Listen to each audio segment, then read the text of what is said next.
The flash of the camera was still burning behind my eyelids when I heard it.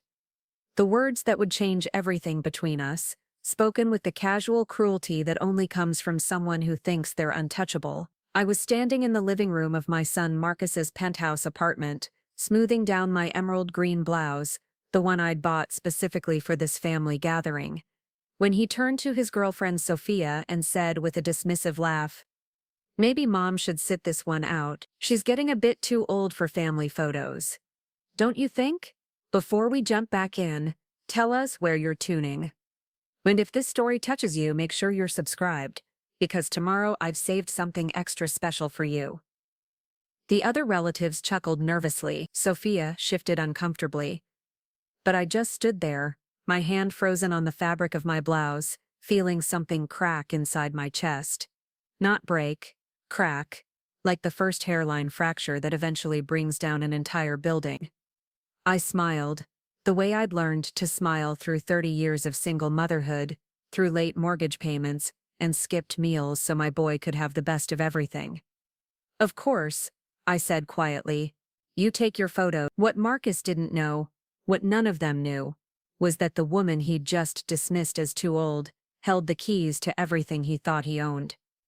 My name is Amy Rodriguez, and for most of my 62 years, I believed that love meant making yourself smaller so others could shine brighter. I learned this lesson early, watching my own mother work 3 jobs to keep our family afloat while my father drank away his paychecks at Murphy's Tavern. I swore I'd never let my children experience that kind of instability, and I kept that promise. Maybe too well. I met Robert Rodriguez when I was 23, fresh out of college with a degree in accounting and stars in my eyes. He was charming, ambitious, and had this way of making me feel like I was the only woman in any room. We married within a year, bought a small house in Millbrook Heights with a white picket fence, and dreams bigger than our bank account. When Marcus came along 2 years later, I thought we had everything. Robert left when Marcus was 7. Not for another woman, not because of some dramatic fight, but because, as he put it in his farewell note, he wasn't cut out for the responsibility. He disappeared on a Tuesday morning while I was dropping Marcus off at school, taking nothing but his clothes and our joint savings account. I came home to empty drawers and a child asking where Daddy had gone. I never remarried. There were opportunities, good men who tried to court the young widow with the bright smile and the head for numbers. But Marcus became my entire world, and I convinced myself that was enough. More than enough, it was everything. Those early years were a masterclass in creative financing and stubborn determination. I worked as a bookkeeper for small businesses during the day and took on freelance accounting at night, hunched over our kitchen table while Marcus slept upstairs. Every penny was accounted for, every dollar stretched until it screamed, but Marcus never went without. Not once. I remember the year he wanted to join Little League, but the registration fee was $85. We didn't. I sold my grandmother's pearl necklace, the only piece of jewelry with any real value that I owned, and told Marcus the money came from a work bonus. I sat in those aluminum bleachers every Saturday, cheering until my voice was hoarse, wearing a thin cardigan to hide the fact that I'd been wearing the same 3 blouses in rotation for months. When he showed aptitude for math and science, I hired tutors I couldn't afford. When he wanted to go to space camp, I worked double shifts for 6 months to make it happen. When the other kids got new video game systems, I somehow found a way to make Christmas magic happen, even if it meant eating ramen noodles for dinner throughout January. Marcus was brilliant, not just smart, brilliant. He absorbed information like a sponge, and had this natural charisma that drew people to him. Teachers loved him, coaches fought over him. Other parents would comment on how well-behaved and articulate he was. "You've done such a good job with him, Amy," they'd say, and my heart would swell with a pride so fierce it sometimes took my breath away. But somewhere along the way, the sacrifices I made for his success became invisible to him. The late nights I spent building his science fair projects while he slept became his achievements. The connections I'd carefully cultivated with teachers and coaches became his natural networking ability. The foundation I'd built for his life became simply the ground he expected to stand on. High school brought new challenges and bigger dreams. Marcus wanted to attend St. Augustine Prep, a private school with a price tag that made my head spin. I took on weekend bookkeeping for 3 more small businesses and gave up my Saturday morning coffee with Elena Vasquez, my oldest friend. I bought groceries with coupons and shopped at thrift stores, telling myself it was temporary, just until Marcus graduated, just until he got his scholarship, just until he was settled. The scholarship came through, partial, but significant. I covered the rest by refinancing the house and taking out a parent loan that would follow me for the next 20 years. Marcus was accepted to Northwestern University with plans to major in business and finance. I cried in the shower that night, partly from pride and partly from the terrifying reality of the debt I'd just taken on. College years were a blur of care packages and unexpected expenses, textbooks that cost more than my monthly grocery budget, mandatory study abroad program, spring break trips that weren't really mandatory but that everyone was taking. Each request came with that charming smile and the casual assumption that I would find a way to make it work, and I always did. I picked up more clients. I worked longer hours. I delayed replacing my 12-year-old car and learned to patch the leaky roof myself through YouTube videos. When Marcus called to tell me about opportunities, internships that required professional clothing, networking events that needed the right appearance, connections that could be made with the right investment, I found the money. The day he graduated magna cum laude with a degree in finance, I sat in that sea of proud parents wearing a dress I'd owned for 8 years, feeling like I was watching a miracle unfold. My son, the first in our family to graduate from college, walking across that stage with confidence and grace. Every sacrifice had been worth it. Every sleepless night, every skipped meal, every no I'd said to my own needs, had led to this moment. Marcus landed his first job at Fletcher & Associates, a mid-sized investment firm in downtown Chicago. The starting salary was more than I'd ever made in a single year. I helped him move into his first apartment, a studio in Lincoln Park that cost nearly as much per month as my mortgage payment. I bought him a suit for his first day and took him to dinner at a restaurant that required reservation. "I couldn't have done this without you, Mom," he said that night, reaching across the table to squeeze my hand. "I know how hard you've worked for this." I believed that he understood the weight of what had been given, the foundation that had been laid stone by stone beneath his feet. I believed that our relationship would deepen now that the pressure of his education was behind us. I believed that the investment of my entire adult life was about to pay dividends in the form of a son who truly saw and appreciated his mother. I was wrong about so many things. The changes started small, so gradual that I didn't recognize them as changes at all. Marcus's calls became less frequent, his visits shorter. When he did come home to Millbrook Heights, he seemed restless, checking his phone constantly and making comments about the neighborhood that felt like observations from an outsider rather than someone who'd grown up here. "You should really think about updating this place, Mom," he'd say, looking around the living room where he'd played with Legos and done homework and brought friends home from school. "Maybe get rid of some of this old furniture, go more modern." I'd laugh and change the subject, but something about his tone sat wrong with me. It wasn't the affectionate teasing of a child who'd outgrown his childhood home, it was the polite discomfort of someone who found their surroundings slightly embarrassing. Within 2 years, Marcus had been promoted twice. He moved to a bigger apartment, started wearing watches that cost more than I made in a month, and began dating Sophia,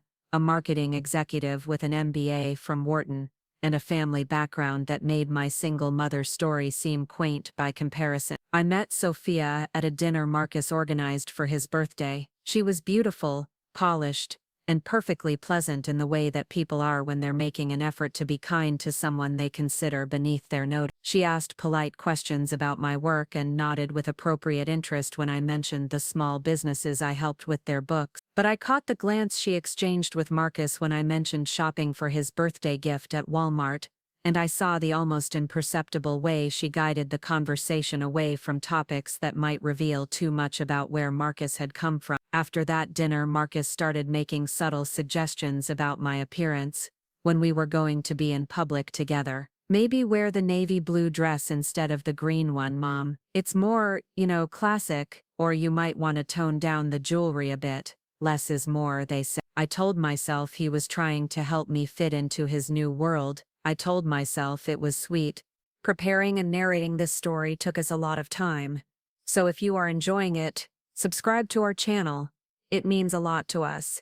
Now, back to the story. That he cared about my comfort in unfamiliar social situations. I told myself that learning to navigate his success was just another challenge we'd face together, like all the other. But deep down, in a place I didn't want to examine too closely, I knew something fundamental had shifted. The son I'd raised to be confident and successful had become confident and successful at my expense. The foundation I'd built for his life had become something he wanted to hide, not celebrate. The final promotion came with a corner office and a salary that dwarfed anything I'd ever imagined. Marcus bought a penthouse apartment in downtown Chicago with floor-to-ceiling windows and furniture that looked like it belonged in a museum. He joined an exclusive gym, started taking wine appreciation classes, and began spending his weekends in places I'd only seen in magazines. When he invited me to see the new place, I spent 3 hours getting ready. I chose my best dress, the emerald green blouse I'd bought for his college graduation, and the pearl earrings I'd replaced after selling my grandmother's necklace all those years ago. I wanted to look worthy of his success, worthy of standing in his beautiful new life. The apartment was stunning, sleek and modern, and so perfectly curated that it felt more like a showroom than a home. Sophia was there, along with a few of Marcus's colleagues and their partners. Everyone was younger than me, better dressed, speaking in the confident shorthand of people who'd never worried about making rent. I tried to contribute to conversations about art exhibitions and wine varietals and vacation destinations that required passports. I smiled and nodded and asked what I hoped were appropriate questions, but I could feel myself shrinking with each passing hour, becoming more and more aware of the differences between my world and theirs. That's when Marcus suggested taking photos to commemorate the occasion. "Family photo time," he announced, and everyone gathered in front of the massive windows with the city sparkling behind them. I smoothed down my emerald green blouse and moved to stand beside my son, the man I'd spent 30 years nurturing and supporting and believing in. I was thinking about how proud I was, how far we'd both come, how these photos would capture a moment of triumph we'd achieved together. And then he said it, those words that would echo in my mind for weeks afterward.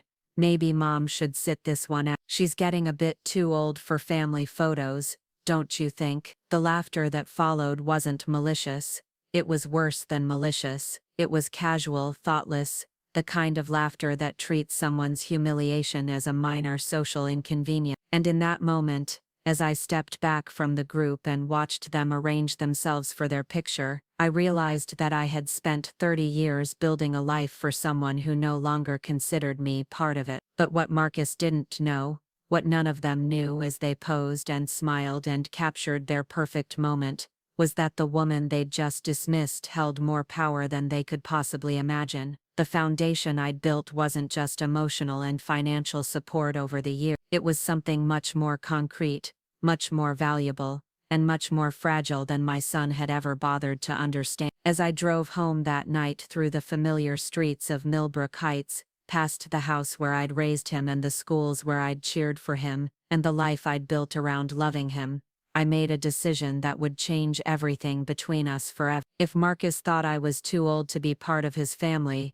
then perhaps it was time for him to discover what family had actually cost him all these years, and what it might cost him to lose it. The weeks following the penthouse incident passed in a strange haze of normalcy that felt anything but normal. Marcus called me twice, brief conversations where he mentioned work stress and upcoming projects, his voice carrying that distracted tone I'd grown accustomed to over the past few years. He didn't mention the photos. He didn't ask how I was feeling. He simply moved forward as if nothing had happened, and somehow that hurt more than any acknowledgement would have. I tried to convince myself I was overreacting. After all, it had been one comment, one moment of thoughtlessness in an otherwise successful evening, but every time I closed my eyes I could see the way he'd looked at me in that instant, not with malice, but with something worse, indifferent, as if I were a piece of outdated furniture that no longer matched his decor. The emerald green blouse hung in my closet still pressed and ready,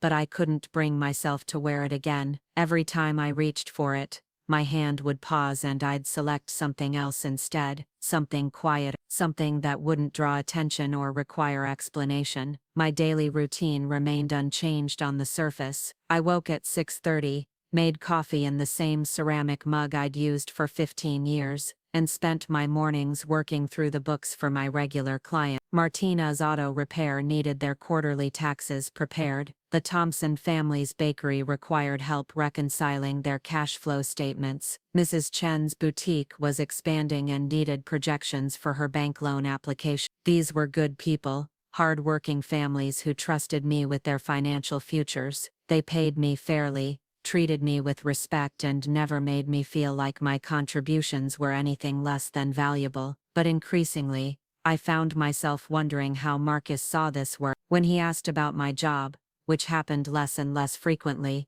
his questions carried an undertone of polite concern, as if he were checking on an elderly relative's hobby rather than discussing a legitimate profession. The first real sign that something fundamental had shifted came during our monthly dinner in late October. We'd been meeting at Rosario's, a family-owned Italian restaurant in downtown Millbrook Heights, for over 2 years. It wasn't fancy, but the food was excellent, and the atmosphere was warm. More importantly, it was halfway between my house and Marcus's apartment, a compromise that had always seemed reasonable. Marcus arrived 20 minutes late, sliding into the booth across from me with his phone still pressed to his ear. He held up one finger in my direction while finishing what sounded like a work call about quarterly projections and client portfolios. I sat quietly, watching him in his expensive suit and perfectly styled hair, and felt like I was looking at a stranger who happened to share my son's fate. When he finally hung up,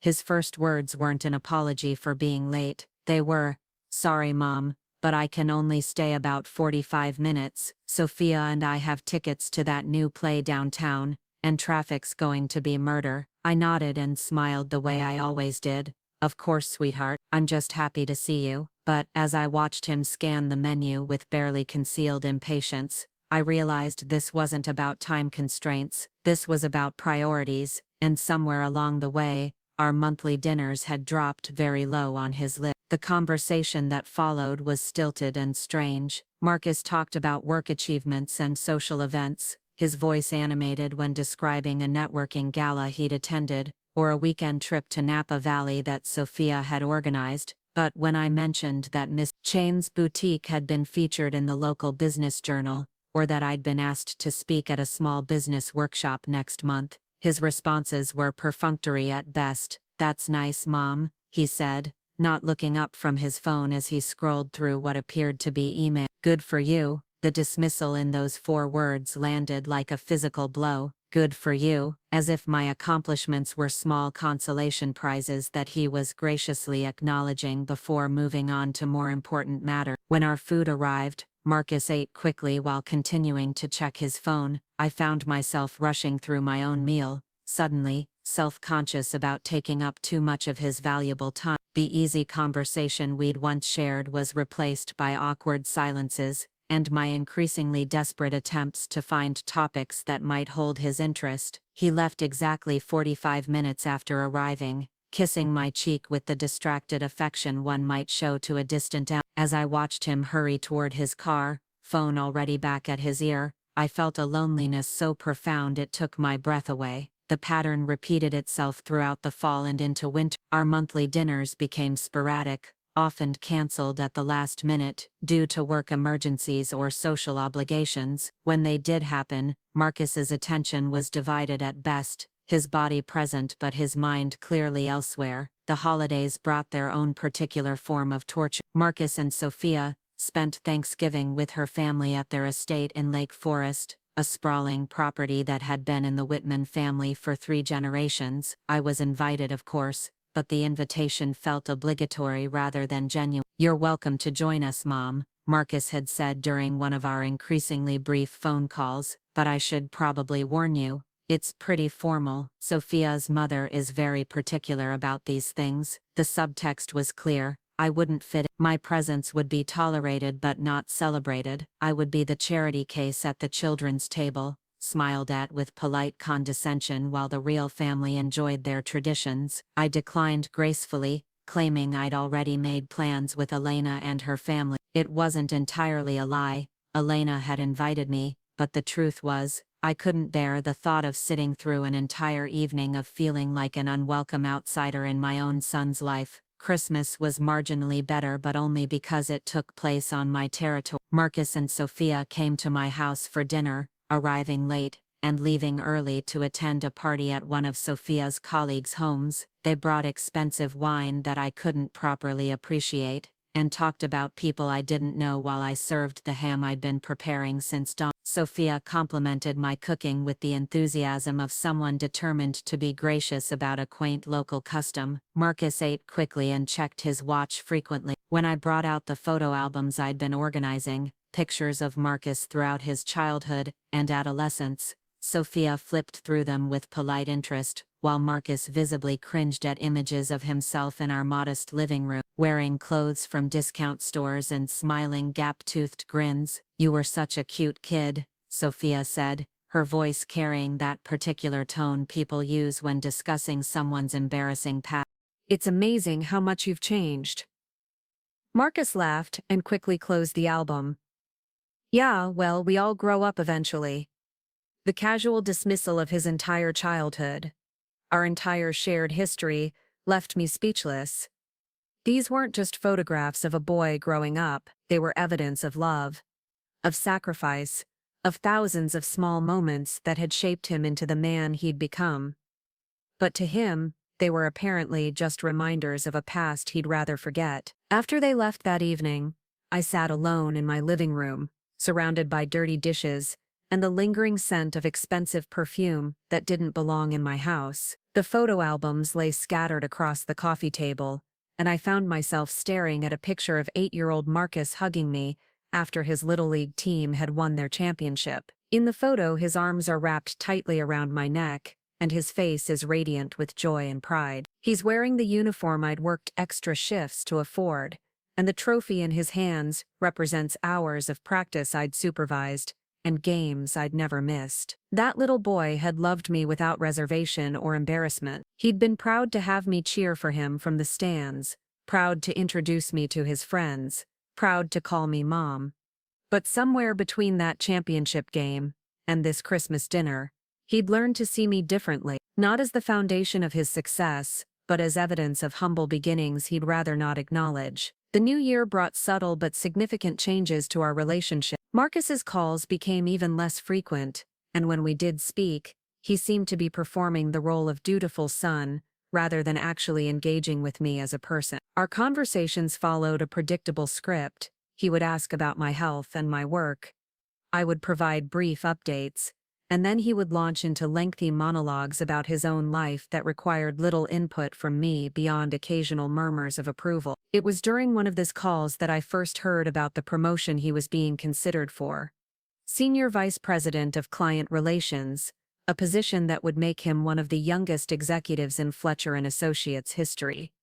The salary increase would be substantial, and the position came with a corner office and a company car. "That's wonderful, Marcus," I said, genuine pride swelling in my chest despite everything. "You've worked so hard for this." "Thanks, Mom. It's pretty exciting." Sophia and I are already looking at houses in Lincoln Park, something with more space, you know, maybe room for entertaining. The casual mention of house shopping felt like another small rejection. No invitation to see the properties they were considering, no suggestion that I might have input on this major life decision. Just a passing reference to a future I clearly wasn't expected to be part of. As winter turned to spring, I began to notice how carefully Marcus managed our interactions in public. When we ran into people he knew, former classmates, colleagues, neighbors from his childhood, his introductions became increasingly generic. I went from being my mom to simply Amy, as if the relationship between us was too complicated or embarrassing to define clearly. The most painful example happened at the grocery store in downtown Chicago, where I'd gone to pick up specialty ingredients for a dinner I was planning. I was studying the organic produce section when I heard Marcus's voice behind me. He was with two men in expensive suits, clearly colleagues from his office. "Amy," he called out, his voice carrying that false enthusiasm people use when they're trapped in unwanted social situations. "What a surprise to see you here." He introduced me to his colleagues as a family friend, and I felt something die inside my chest. Not his mother, not the woman who had raised him and sacrificed everything for his success. A family friend, someone peripheral and easily explained away. I played along, of course. I smiled and shook hands and made small talk about the beautiful spring weather. But the entire interaction felt like a betrayal so profound I could barely process. When they walked away, continuing their conversation about quarterly reports and client acquisitions, I stood frozen in the produce aisle for nearly 10 minutes, trying to understand what had just happened. That evening I called Marcus. I'd rehearsed what I wanted to say during the drive home. But when he answered the phone, his voice distracted and hurried. The words died in my throat. "Hi, Mom. Can I call you back? We're just heading out to dinner with some clients." "Of course," I heard myself say. "Have a lovely evening." He never called back. The promotion came through in May, along with a celebration party at one of Chicago's most exclusive restaurants. Marcus called to invite me, but the invitation came with so many caveats and subtle warnings about the formality of the event that I understood I wasn't really wanted there. I was being invited because he felt obligated to include me, not because my presence would add anything meaningful to his celebration. I declined, citing a scheduling conflict that didn't exist. Marcus seemed relieved. Instead, I spent that evening at home, working on tax returns for a client who'd fallen behind on their paperwork. It was quiet, productive work that reminded me of my own value and competence. But, as I balanced numbers and organized receipts, I couldn't stop thinking about my son celebrating his success with people who had no idea what it had cost to get him there. The house shopping intensified throughout the summer. Marcus would occasionally mention properties they'd seen or offers they were considering, but always in passing, as if he were updating me on the weather rather than discussing one of the most significant purchases of his life. When they finally found the perfect place, a 3-story townhouse in one of Chicago's most prestigious neighborhoods, I learned about it through a photo Sophia posted on social media rather than through a phone call from my son. The photo showed them standing in front of a beautiful brick building with bay windows and a small garden. They looked radiant and successful and completely absorbed in their own happiness. The caption read, "New chapter, new home, new adventure." There was no mention of family, no acknowledgement of the journey that had led to this moment, no recognition that this success had been built on a foundation laid by someone else's hand. I stared at that photo for a long time, studying their faces and trying to find some trace of the little boy who used to run to me with his arms wide open whenever I came home from work. But that boy was gone, replaced by a man who had learned to see his mother as an inconvenience rather than an investment. The housewarming party was the final confirmation of where I stood in Marcus's new life. The invitation arrived via text message,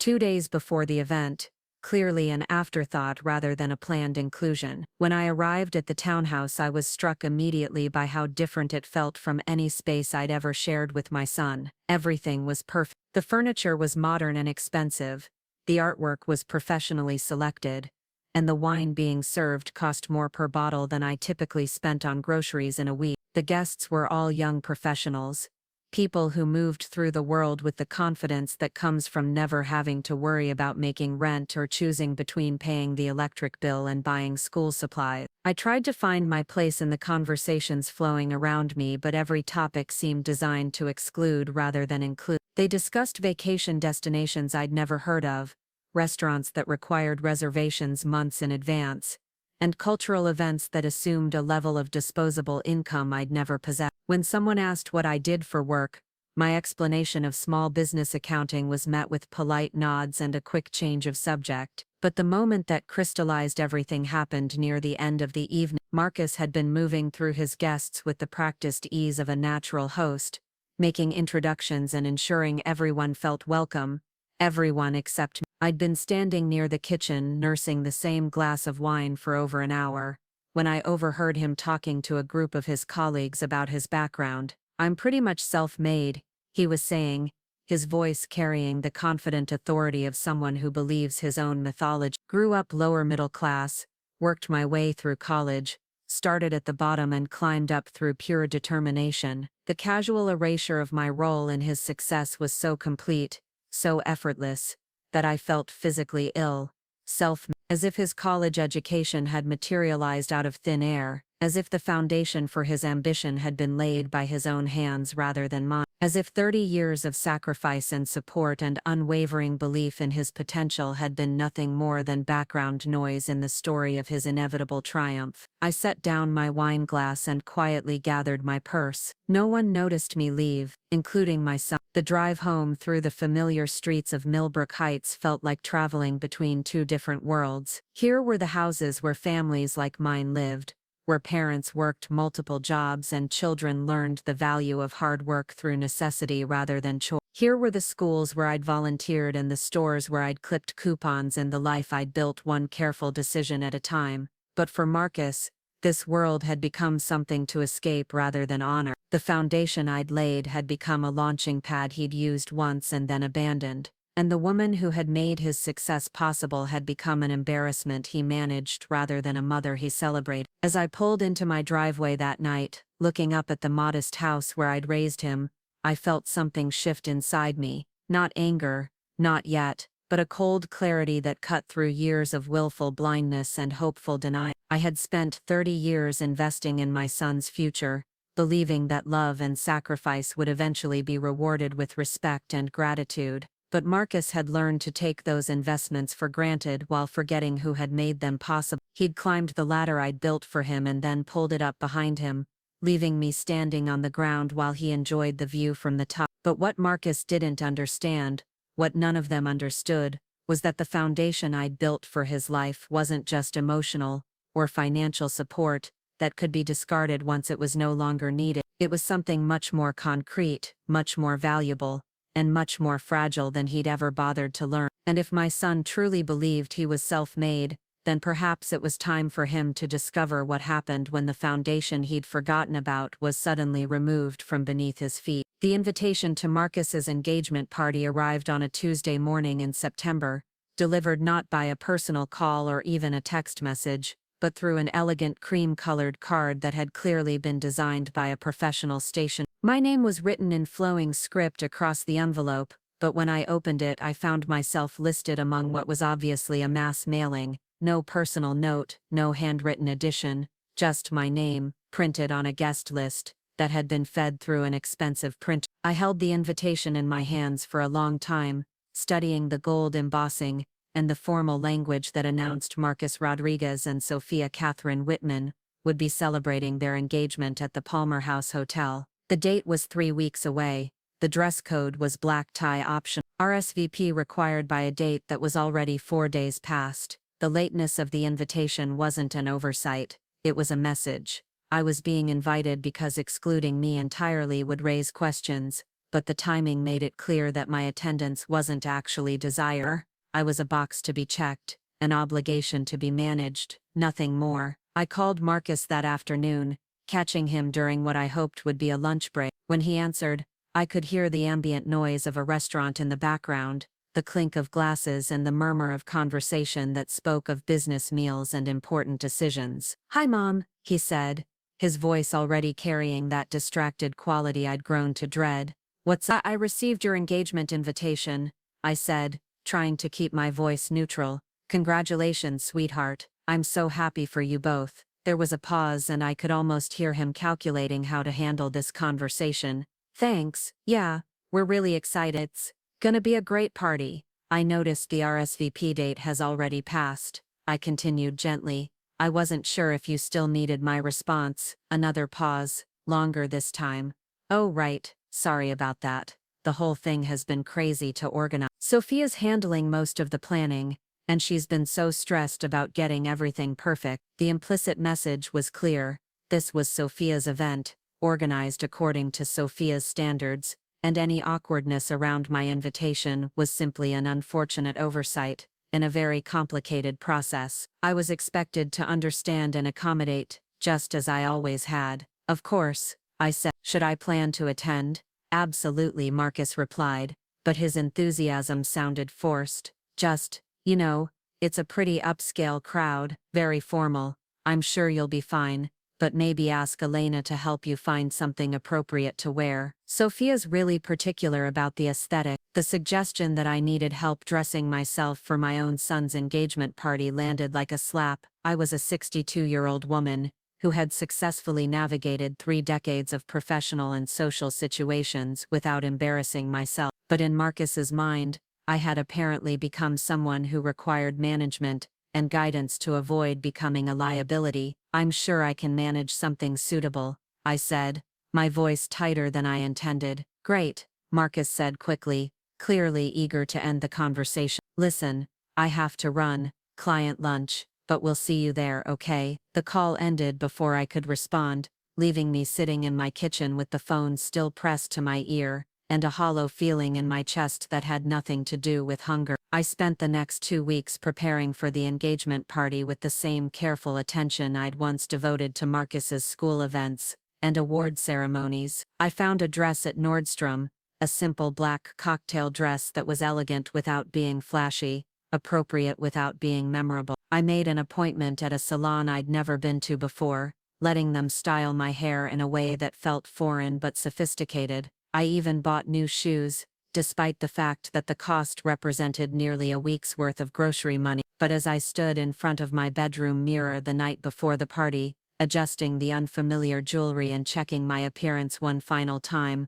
I felt like I was preparing for battle rather than celebration. I was armoring myself for an evening where my presence would be tolerated rather than welcomed, where I would be introduced as Marcus's mother in the same tone one might use to identify a moderately embarrassing distant relative. The Palmer House Hotel was everything I'd expected it would be: elegant and expensive and filled with young people who moved through the world with the easy confidence that comes from never having to worry about money. The engagement party was being held in one of the hotel's smaller ballrooms, a space that managed to feel both intimate and grand, with crystal chandeliers and fresh flower arrangements that probably cost more than my monthly mortgage payment. I arrived precisely on time, checking my coat with a uniformed attendant and accepting a glass of champagne from a server who was younger than Marcus and probably earning more per hour than I made in a day. The room was already half full with guests who seemed to know each other well, clustered in conversation groups that spoke of shared histories and common connections. Marcus and Sophia stood near the entrance, greeting arrivals with the practiced grace of people accustomed to hosting social events. Sophia looked stunning in a pale pink dress that complemented her blonde hair and fair skin perfectly. Marcus wore a tuxedo that fit him like it had been made specifically for his body, which it probably had. They looked like the successful young couple they were, surrounded by friends and family who reflected their achievements back to them in an endless loop of validation and approval. When Marcus saw me approaching, his smile flickered for just a moment before returning to full brightness. He kissed my cheek and introduced me to the couple they'd been speaking with, 2 other young professionals whose names I immediately forgot in the blur of polite handshakes and meaningless pleasantries. "This is my mother, Amy," he said, and I noticed how he'd dropped my last name from the introduction. Not Amy Rodriguez, just Amy.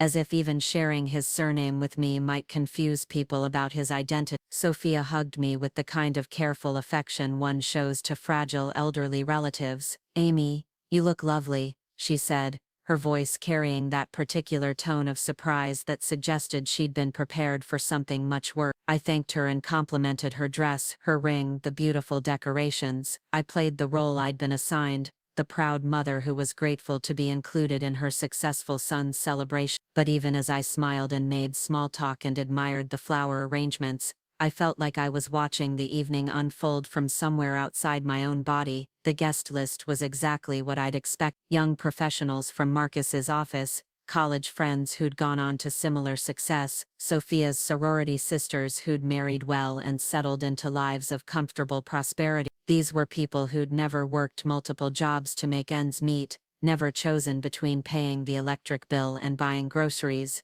never spent sleepless nights wondering how to afford their child's college tuition. When conversation turned to topics I couldn't contribute to, ski trips to Aspen, summers in the Hamptons, investment strategies for trust funds, I found myself nodding and smiling while feeling increasingly invisible. No one was deliberately excluding me, but my life experiences were so fundamentally different from theirs that I might as well have been speaking a foreign language. The most painful moment came during the toast. Marcus's best friend from college, a young man named Bradley who worked for a tech startup, had been designated to give the official speech. He talked about Marcus's determination and ambition, his natural leadership abilities and his impressive climb up the corporate ladder. He mentioned how Marcus had overcome humble beginnings to achieve such remarkable success, his voice carrying the admiration people reserve for inspiring rags to riches stories. But as Bradley continued his toast, painting a picture of Marcus as a self-made man, who'd pulled himself up by his bootstraps through sheer force of will, I felt something crystallize inside my chest, not anger, not yet, but a cold clarity that cut through years of willful blindness. There was no mention of the mother who'd worked 2 jobs to pay for his education, no acknowledgement of the sacrifices that had made his opportunities possible, no recognition of the foundation that had been laid, stone by someone else's hand. Marcus's success story had been sanitized and simplified, reduced to a narrative that was more palatable to an audience that preferred their triumphs to be individual achievements rather than collective effort. When Bradley finished speaking and raised his glass, I lifted mine as well and drank the champagne that tasted like dust in my mouth. Around me, people applauded and cheered, celebrating a version of Marcus's life that bore little resemblance to the reality I'd lived through. After the toast, I found myself standing alone near one of the tall windows that overlooked the city. The lights of Chicago stretched out below me, thousands of individual stories playing out in apartments and offices and restaurants across the metropolitan area. Somewhere out there were other mothers who were working late shifts and calculating grocery budgets, and dreaming of their children's futures. Somewhere out there were other families building foundations that might one day be forgotten by the people who stood on them. I was lost in these thoughts when I heard Marcus's voice behind me, engaged in conversation with a group of his colleagues. I turned slightly, not meaning to eavesdrop, but unable to avoid overhearing their discussion about family backgrounds and childhood experience. The best thing my parents ever did for me was teach me independence, one of the young men was saying. They made sure I understood that anything I achieved would be through my own effort. Absolutely, Marcus replied, his voice carrying the authority of someone who'd never questioned his own narrative. I think that's why I've been able to succeed the way I have. I learned early that no one was going to hand me anything. Everything I've accomplished has been through my own hard work and determination. The casual erasure of my existence was so complete, so effortless, that I felt the breath leave my lungs. No one was going to hand him anything, as if his college education had materialized out of thin air, as if the down payment on his first apartment had been earned through summer jobs rather than my second mortgage, as if 30 years of sacrifice and support had been nothing more than background noise in the story of his inevitable triumph. That's the American dream right there, another colleague added admiringly. Self-made success. You should be really proud of what you've built. I am, Marcus said, and I could hear the smile in his voice. It feels good to know that everything I have, I've earned. I stood there for another moment, champagne glass trembling in my hand, listening to my son accept praise for achievements that had been funded by my sleepless nights and foregone dreams. Then, quietly and without fanfare, I set down my glass and walked toward the exit. No one noticed me leaving. The party continued around me, full of laughter and conversation, and celebration of a success story that had been edited to remove any inconvenient truths about where it had really come from. Marcus was surrounded by admirers who saw him as proof that individual determination could overcome any obstacle, while the woman who had actually made his achievements possible slipped out into the night like she'd never been there at all. The drive home felt like traveling through a fog of unreality. The streets of Millbrook Heights seemed smaller and shabbier after the opulence of the Palmer house, but they also felt more honest. Here were the houses where families like mine lived, where parents made difficult choices and children learned that success came at a cost that was often paid by someone else. I pulled into my driveway and sat in the car for a long time, staring up at the modest house where I'd raised Marcus. Every window told a story. The kitchen where I'd packed his lunches and helped with homework, the living room where we'd celebrated his achievements and weathered his disappointments, the bedroom where I'd lain awake countless nights worrying about how to pay for his future. But apparently none of those stories mattered anymore. They'd been replaced by a cleaner narrative, one that painted Marcus as the hero of his own journey, rather than the beneficiary of someone else's sacrifice. And I had become not just irrelevant to his success story, but an embarrassment that needed to be managed and minimized. The engagement party had been more than just a social slight. It had been a final confirmation that Marcus no longer saw me as a person worthy of respect or recognition. I was a character from his past that he'd outgrown, a reminder of humble beginnings that no longer served his carefully constructed image. As I finally walked up the front steps to my house, key in hand, and mind churning with the events of the evening, I felt something fundamental shift inside me. The patient, accommodating mother who had spent 3 decades making excuses for her son's behavior was being replaced by someone harder, clearer, and infinitely more dangerous. Marcus thought he was self-made. He'd convinced himself and everyone around him that his success was the product of his own efforts and natural abilities. But what he didn't understand, what none of them understood, was that self-made men don't usually require cosigners on their loan. They don't need guarantors for their mortgages or silent partners in their business ventures. And they certainly don't build their empires on foundations that can be removed with a single phone call. The next morning brought a clarity I hadn't felt in years. I woke before dawn, not from anxiety or restlessness, but from a sense of purpose that had been dormant for too long.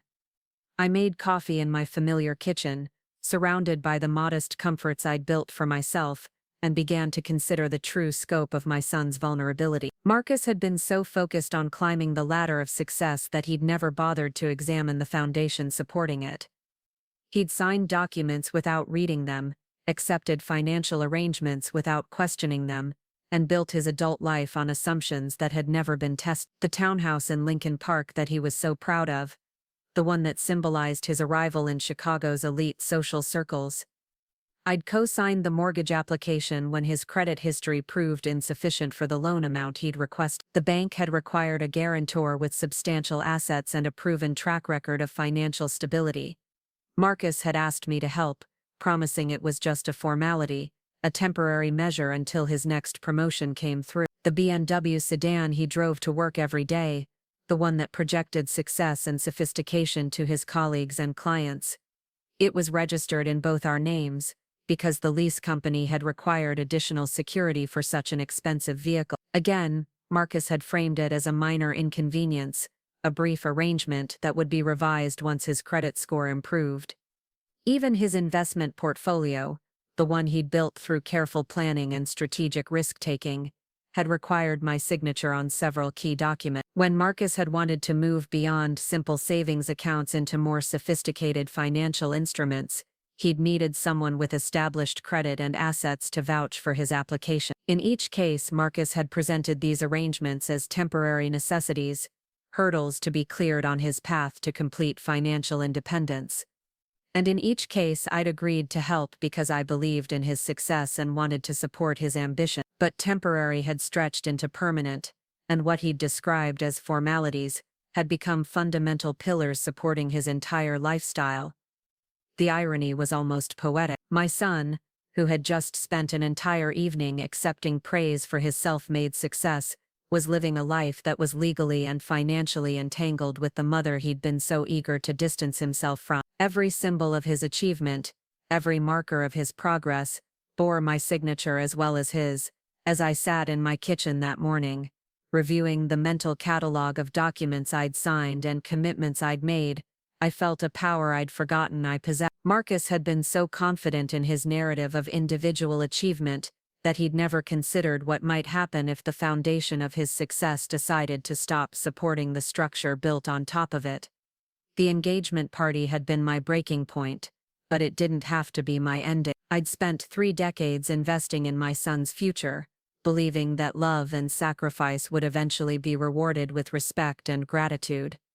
But Marcus had taught me a valuable lesson about the difference between being loved and being valued. He'd used my love as a resource to be exploited rather than a gift to be treasured, and now, perhaps it was time for him to learn what happened when that resource was no longer freely available. I reached for my phone and began scrolling through my contacts, looking for the number of Patricia Morrison, the attorney who'd helped me with my will and estate planning 2 years earlier. It was time to start asking some very specific questions about joint financial obligations and the rights of co-signers in various legal arrangements. Marcus wanted to be self-made, perfect. It was time to give him that opportunity. Patricia Morrison's law office occupied the third floor of a converted Victorian mansion in downtown Millbrook Heights, the kind of building that spoke of quiet competence rather than flashy success. I'd chosen Patricia 2 years earlier, not because she was the most expensive attorney in town, but because she had a reputation for thoroughness and discretion. Now, sitting across from her polished mahogany desk, I was grateful for both qualities. Patricia was a woman in her mid-50s with silver hair and intelligent brown eyes that missed nothing. She'd reviewed the stack of documents I'd brought with me: mortgage papers, loan agreements, co-signature forms, and investment account authorizations, with the methodical precision of someone who understood that details mattered more than dramatics. "This is quite an extensive financial relationship," she said finally, removing her reading glasses and setting them carefully on the desk. "Your son has essentially built his entire adult financial life with you as the foundational guarantor." I nodded, my hands folded in my lap to hide their slight trembling. I didn't realize how comprehensive it had become until I started gathering everything together. Each request seemed reasonable at the time. Patricia leaned back in her chair, her expression thoughtful. "That's how these situations typically develop. Young adults with limited credit history and modest assets turn to family members for support, and what begins as temporary assistance evolves into permanent interdependence. The problem is that most people don't understand the legal implications of what they're signing." She picked up the mortgage documents for Marcus's townhouse, flipping through the pages with practiced efficiency. "Take this property for instance. You're not just a cosigner on this mortgage, Amy. According to these documents, you're listed as a joint owner with equal rights to the property. If your son defaulted on the loan, the bank could pursue you for the full amount. But the reverse is also true. You have legal standing to make decisions about this property that your son might not expect." The weight of her words settled over me slowly. I'd signed those papers thinking I was simply helping Marcus qualify for a loan he couldn't obtain on his own. I'd never considered that my signature might grant me actual ownership rights in his most prized possession. "What about the car?" I asked, gesturing toward the BMW lease agreement. Patricia smiled slightly, the expression of someone who'd seen this particular situation before. "Joint lessees with equal liability and equal rights. If your son damaged the vehicle or failed to make payments, you'd be responsible, but you also have the legal authority to make decisions about the lease, including termination, without his consent." My mouth felt dry as the implications began to crystallize.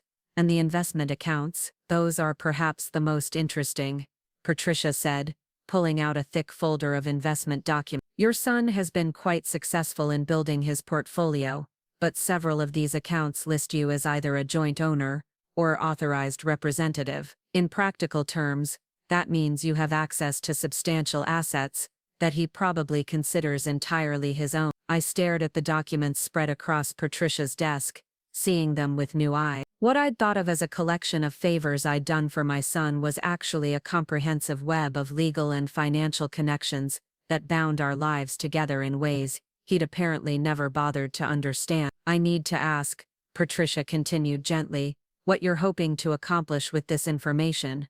Are you concerned about your own financial exposure in these arrangements, or are you considering other options?" The question hung in the air between us, and I realized I was standing at a crossroads that would define the rest of my relationship with Marcus. I could continue as I had for years, quietly supporting his success while accepting his casual dismissal of my contribution, or I could use the power I'd unknowingly accumulated to teach him a lesson about the true cost of the foundation he'd taken for granted. "I want to understand my rights," I said carefully. "My son seems to have forgotten that his success was built on more than his own effort. I think it might be time for him to remember where his opportunities actually came from." Patricia nodded slowly.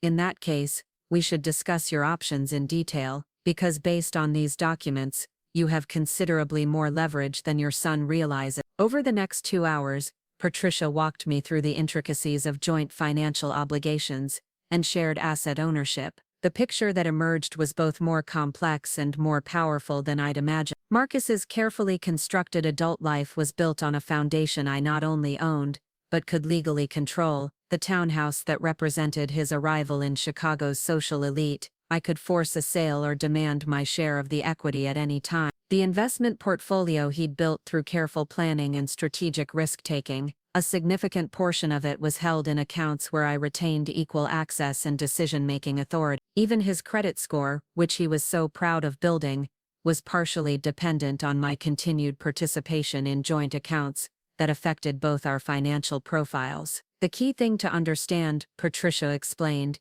is that these aren't just technicalities or paperwork error. These are legally binding arrangements that your son entered into voluntarily. He may not have understood their full implications, but ignorance of the law isn't a defense against its application. As I drove home from Patricia's office, my mind was spinning with possibility. The woman who'd been dismissed as too old for family photos had just discovered she held the legal right to photograph the deed to her son's house, the title to his car, and the statements from his investment account. The irony was so perfect it would have been funny if it weren't so heartbreaking, but knowledge was only the first step.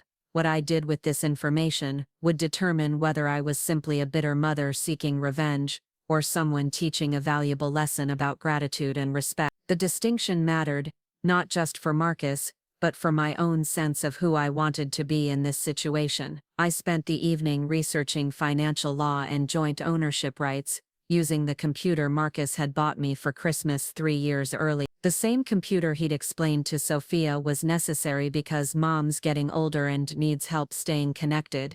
Now I was using his gift to understand exactly how connected our financial lives really were. The more I learned, the more I realized how careless Marcus had been with legal documents and financial commitment. He'd signed papers without reading them thoroughly, accepted my participation in his financial life without questioning the long-term implications, and built his adult identity on assumptions that had never been tested. It was a pattern that extended beyond our financial relationship. Marcus had always been someone who focused on immediate goals without considering broader consequences. In high school, he'd committed to extracurricular activities without thinking about time management, leaving me to negotiate with teachers and coaches when conflicts arose. In college, he'd changed majors 3 times, each switch requiring additional courses and extended graduation timelines that I'd found ways to fund. Even his relationship with Sophia followed the same path. He'd proposed after dating her for less than a year,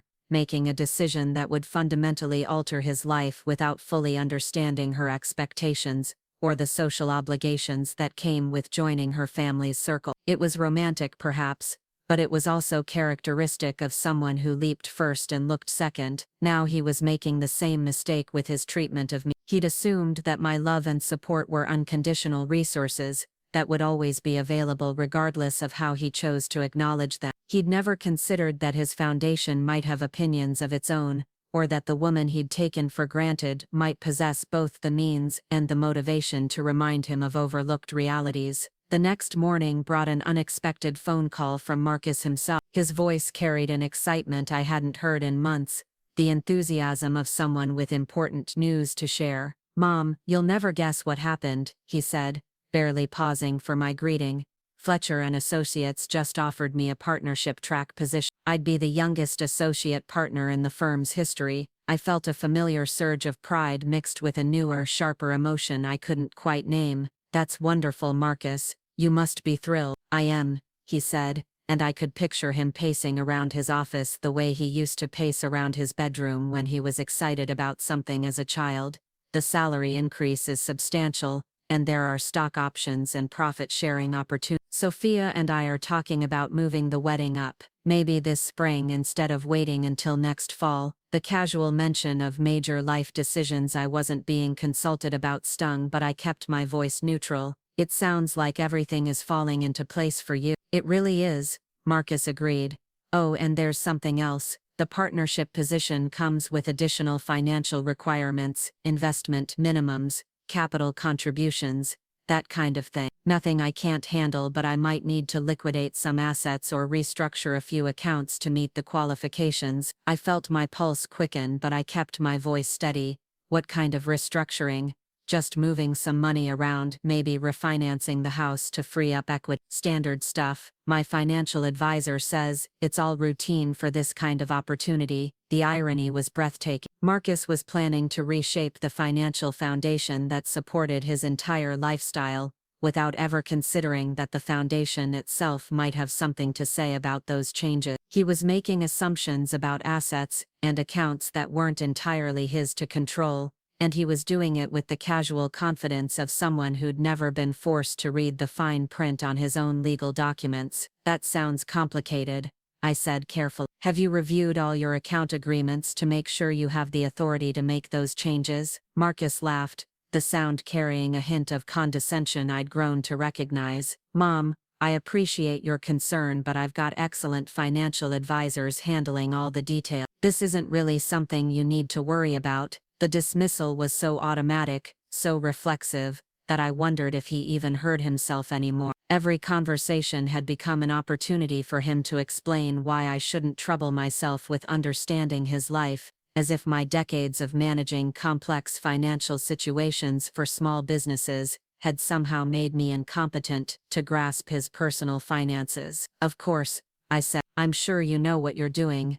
I do, Marcus replied confidently. This partnership is exactly what I've been working toward. Everything I've built has led to this moment. Everything he'd built. The phrase echoed in my mind long after the call ended, carrying the same casual erasure of my contributions that had characterized his recent behavior, but this time, instead of feeling hurt or diminished, I felt something closer to anticipation. Marcus was about to discover that everything he'd built was constructed on a foundation he didn't own, couldn't control, and had never bothered to understand, and his plans to restructure that foundation without consulting its actual owner were about to provide the perfect opportunity for a long overdue education in financial reality. I called Patricia Morrison that afternoon to schedule another appointment. It was time to explore my options for protecting my interests in our joint financial arrangements, particularly if Marcus was planning to make unilateral changes to accounts and properties where I retained legal rights. The conversation with Patricia was illuminating and slightly intimidating. The legal system, she explained,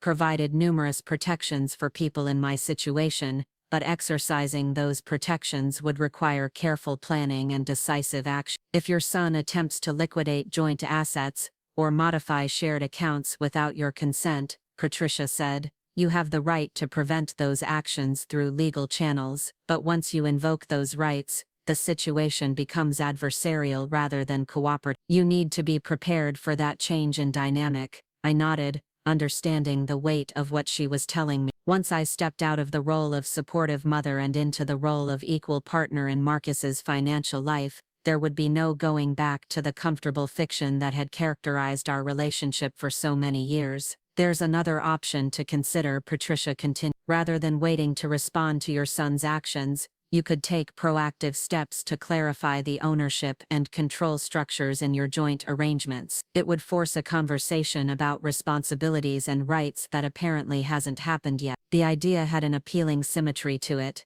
Instead of reacting to Marcus's assumptions about his financial independence, I could create a situation that required him to confront the realities of his actual legal and financial position. It would be educational for both of us. Over the next week, I began gathering additional documentation and consulting with financial experts about the current value of our joint assets. The numbers were sobering and empowering in equal measure. Marcus's net worth, which he was so proud of building, was substantially dependent on assets where I retained significant legal rights. The townhouse alone represented nearly $2 million in current market value, with equity that had grown substantially since the original purchase. My legal claim to half that equity amounted to a sum that would fundamentally alter my own financial security while potentially devastating Marcus's plans for partnership investment. Similarly, the investment accounts we shared had performed well under Marcus's careful management, growing to values that exceeded anything I'd imagined when I'd first signed the authorization form. But my access to those accounts meant I could protect or relocate assets in ways that would complicate any plans Marcus might have for liquidating them. Even the car lease, which seemed trivial compared to the property and investment issues,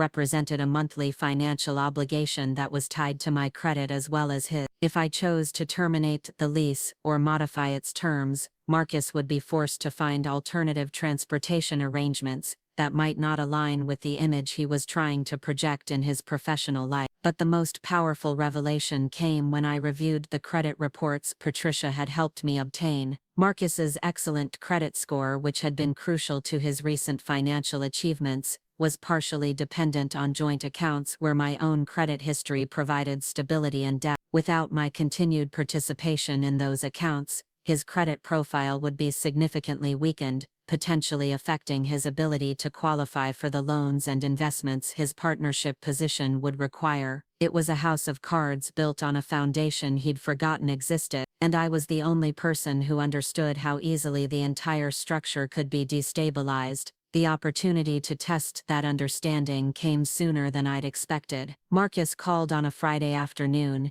his voice tense with frustration and barely contained panic. "Mom, I need to ask you about something," he said without preamble. "My financial advisor was reviewing my accounts for the partnership application, and he says there are some irregularities in the ownership structures, joint accounts and shared assets that he doesn't understand." I felt a smile touch the corners of my mouth. "What kind of irregularities?" "He says it looks like you have legal access to accounts and properties that should be solely in my name, but that doesn't make sense, because I've been managing all my own finances for years." The genuine confusion in his voice was almost endearing. Marcus had been so focused on the outcomes of his financial decisions that he'd never bothered to understand the mechanisms that had made those outcomes possible. He'd signed documents, accepted benefits, and built his wealth without ever questioning the legal frameworks that supported his success. "I'd be happy to help you understand the situation," I said calmly. "Why don't you come over this weekend and we can review the documents together?" There was a pause, and I could almost hear him calculating whether this was worth his time. "Is it really that complicated? Can't you just explain it over the phone?" "I think it would be better if we looked at the actual paperwork," I said. "Some of these arrangements are more complex than they might appear." Marcus sighed, the sound of someone agreeing to an inconvenience he didn't fully understand. "Okay, I can come by Sunday afternoon, but I can't stay long. Sophia and I have dinner plans." "Of course," I said. "I'll have everything ready for you." After ending the call, I spent the rest of the afternoon organizing documents and preparing for a conversation that would fundamentally alter the relationship between my son and me. For years, I'd been the one adapting to his expectations, accommodating his needs, and accepting his definition of our relationship. But Sunday afternoon would be different. Sunday afternoon, Marcus would finally learn what it meant to build something on a foundation you didn't own, couldn't control, and had never bothered to understand. And for the first time in longer than I could remember, I was looking forward to seeing the expression on my son's face when he discovered exactly who had been supporting his success all along. Sunday afternoon arrived with the kind of crisp November weather that made everything feel sharper and more defined. I had spent the morning organizing documents on my dining room table, creating neat stacks that told the story of Marcus's financial life in a way he'd apparently never bothered to understand. Bank statements, mortgage papers, investment, account agreements, credit reports, and loan documents were arranged in chronological order, creating a timeline of dependence that stretched back nearly a decade. I'd also prepared coffee and set out the good china, the same set I'd used for his high school graduation party and college send-off celebration. If this conversation was going to reshape our relationship, I wanted it to happen in surroundings that reminded us both of where we'd started and how far we'd traveled together. Marcus arrived 30 minutes late, as had become his habit, carrying the distracted energy of someone who had more important places to be. He was dressed casually but expensively, in the kind of weekend wear that cost more than most people's monthly salary. His BMW was parked in my driveway at an angle that suggested he'd planned this as a brief stop rather than a meaningful visit. "Sorry I'm late, Mom," he said, kissing my cheek with the same perfunctory affection he might show to an acquaintance. "Traffic was terrible, and I had to take a call from my advisor about the partnership paperwork." I led him to the dining room, where the documents were waiting. His eyes swept over the organized piles with the casual indifference of someone who assumed he already understood what he was looking at. "So what's all this about?" he asked, remaining standing rather than taking the seat I'd prepared for him. "My advisor said there might be some confusion about account ownership, but I'm sure it's just a clerical error somewhere." I gestured toward the chair across from me. "Why don't you sit down? This might take a while to explain properly." Marcus glanced at his watch, a gesture that had become unconscious but was no less insulting for its familiarity. "Can we do the abbreviated version? I really can't stay long." For a moment, I felt the old instinct to accommodate his schedule, to compress my concerns into whatever time he was willing to spare. But that woman was gone, replaced by someone who understood that respect couldn't be demanded, but had to be earned through consistent demonstration of value. "No," I said simply. "This is important, and it requires your full attention. If you don't have time for that today, we can reschedule for when you do." Something in my tone must have penetrated his distraction, because Marcus looked at me with the first genuine attention he'd shown in months. It wasn't concern exactly, but it was awareness that something had shifted in the dynamic between us. "Okay," he said slowly, finally taking the offered chair. "I'm listening." I picked up the first document from the nearest stack, a mortgage agreement dated 8 years earlier. "Do you remember signing this?" Marcus glanced at the paper briefly. "That's the mortgage for my townhouse. What about it? Do you remember reading it before you signed it?" "Of course I read it.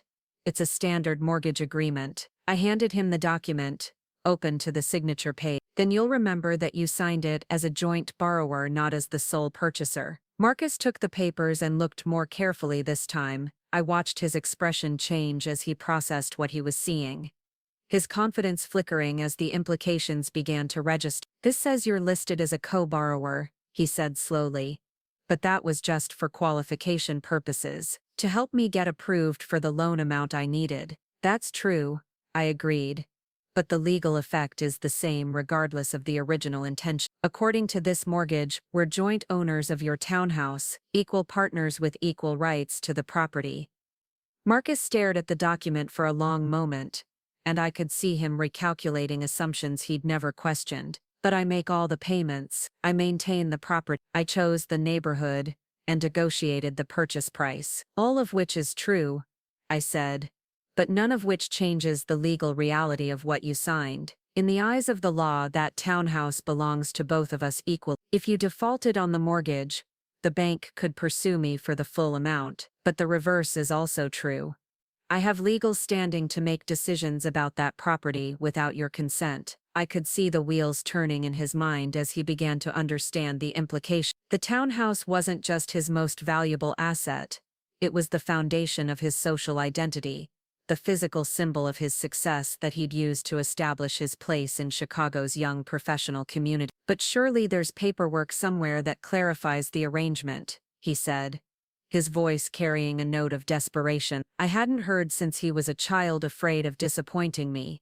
"Some kind of addendum or modification that makes it clear the property is mine." I shook my head gently. "There's no such paperwork, Marcus, because you never asked for any. You signed the mortgage as it was written and never questioned the arrangement, because it served your immediate needs." I reached for the next stack of documents, watching as Marcus's face grew paler with each revelation. The BMW lease that listed both our names with equal liability and equal authority. Investment accounts where I retained access and decision-making rights. Credit lines that were secured by joint assets and shared credit history. With each document, I watched my son's carefully constructed understanding of his financial independence crumble a little further. The success story he'd been telling himself and everyone else was built on a foundation he'd never owned and couldn't control. "I don't understand," he said finally, his voice smaller than I'd heard it in years. "Why didn't you ever mention any of this before?" The question hung in the air between us,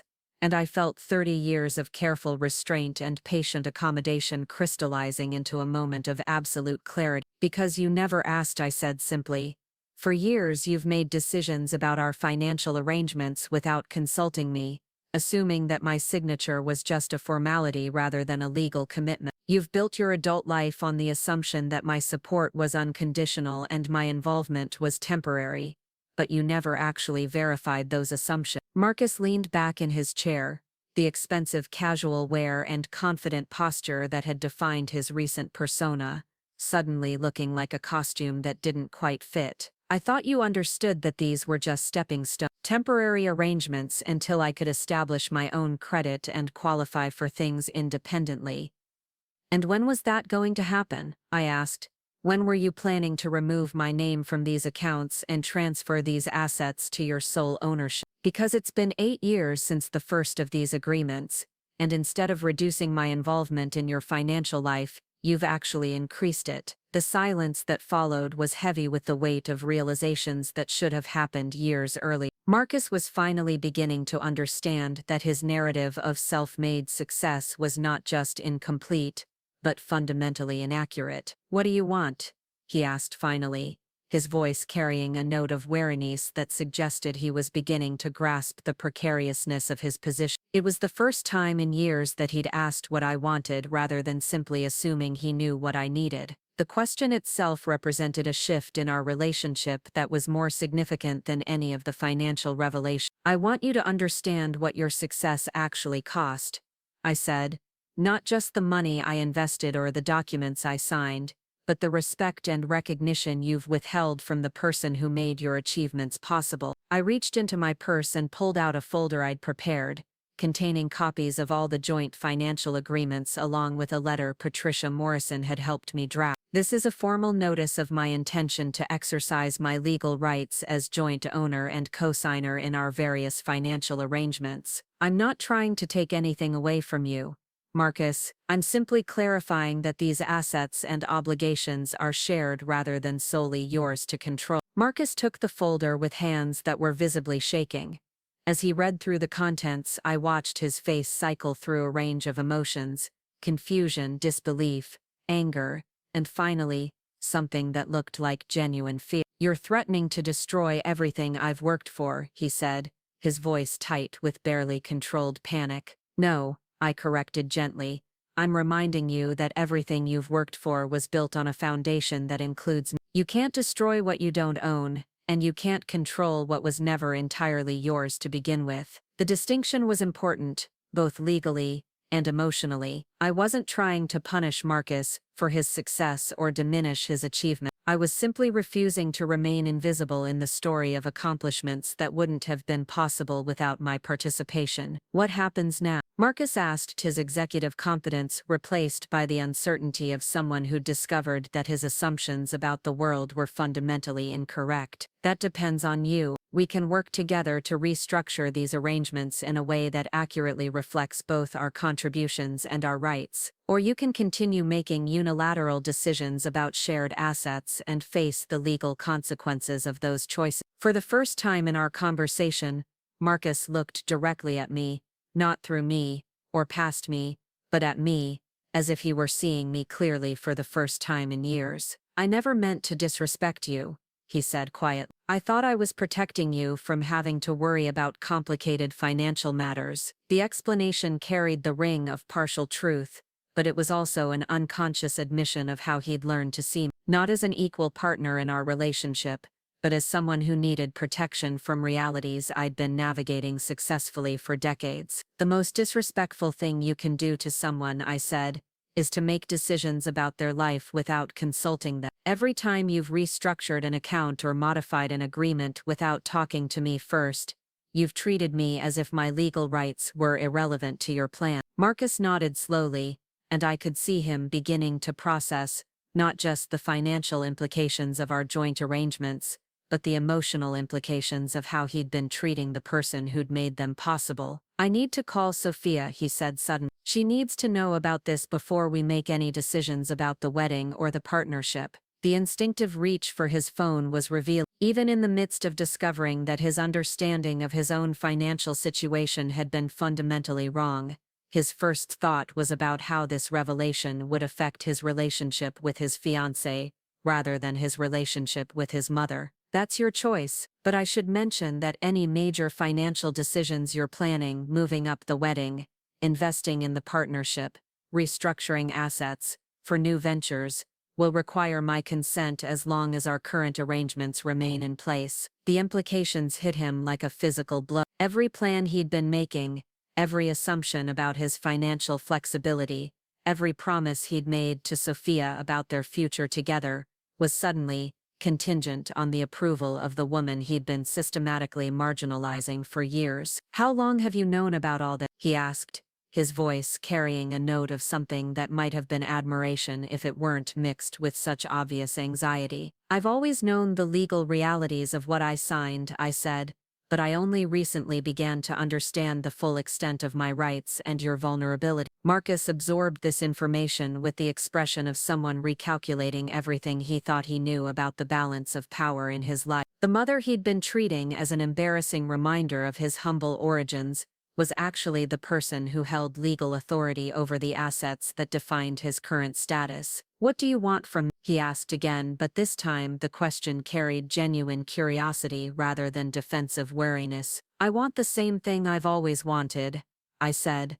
"I want to be treated as a valued partner in your life rather than a convenient resource. I want my contributions to be acknowledged rather than erased, and I want decisions that affect both of us to be made collaboratively rather than unilaterally." The requests were simple and reasonable, but they represented a fundamental shift in how Marcus would need to approach our relationship going forward. No more casual dismissals of my concerns, no more unilateral decisions about shared assets, no more rewriting of history to exclude my role in his success. "And if I agree to these changes," he asked, "if I start including you in financial decisions and acknowledging your contributions, what happens to the legal arrangement? We work together to modify them in ways that reflect our actual relationship and responsibilities," I said. "Some of these arrangements may no longer be necessary if you've truly established independent financial stability. Others might need to be formalized differently to protect both our interests." The conversation continued for another 2 hours,